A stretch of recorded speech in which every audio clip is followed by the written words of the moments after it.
Breaking news. Quarter final లాంటి మ్యాచ్లో Bharat toss గెలిచింది. టాస్ నెగ్గిన కెప్టెన్ సూర్యకుమార్ యాదవ్ బౌలింగ్ ఎంచుకున్నాడు. అయితే ఈ మ్యాచ్ కోసం భారత్ ఎలాంటి మార్పులు చేయలేదు.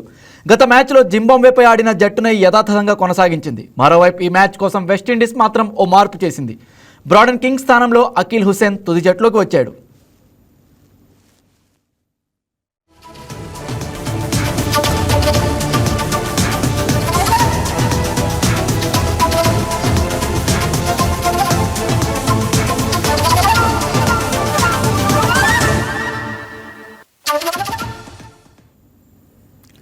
అయితే టీమిండియా మాజీ క్రికెటర్, బెంగాల్ క్రికెట్ అసోసియేషన్ సారథి సౌరభ్ గంగూలీ ఈడెన్ గార్డెన్స్లో చక్కర్లు కొట్టిన తర్వాత హై స్కోర్ మ్యాచ్ ఇది అంటూ పిచ్ గురించి ఓ సంకేతం వదిలాడు.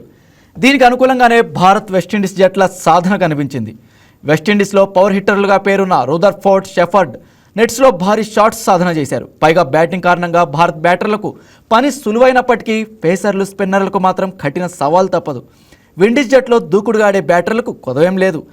ఈ టీ20 ప్రపంచ కప్లో ఎక్కువ సిక్స్లు కొట్టిన జట్టు విండీస్. మొత్తం 66 సిక్స్లను ఆ జట్టు బ్యాటర్లు బాదారు.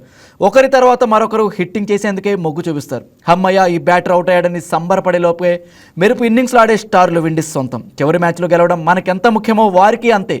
కానీ విండీస్ జట్లో అత్యంత ప్రమాదకర బ్యాటర్ షిమ్రోన్ హెట్మేయర్ అని, అందుకే అతన్ని త్వరగా అవుట్ చేయడంపై భారత్ దృష్టి పెట్టాలని దినేష్ కార్తిక్ సూచించడం విశేషం.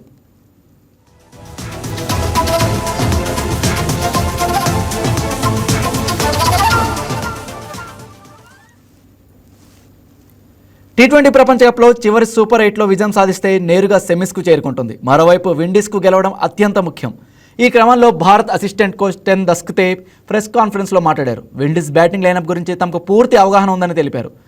అనవసరమైన ఒత్తిడికి గురి కావాల్సిన అవసరం లేదని పేర్కొన్నాడు. గత మ్యాచ్తో బ్యాట్తో ఫామ్ అందుకున్న భారత్ జట్టుకు బౌలింగ్ మాత్రం ఇంకా సమస్యగానే ఉంది. భారత్ లాగే కరీబియన్ జట్లను భారీ హిట్టర్లకు కొదవలేదు. ఈ నేపథ్యంలో బంతితో పుంజుకోవడం ఆతిథ్య జట్టుకు చాలా ముఖ్యం.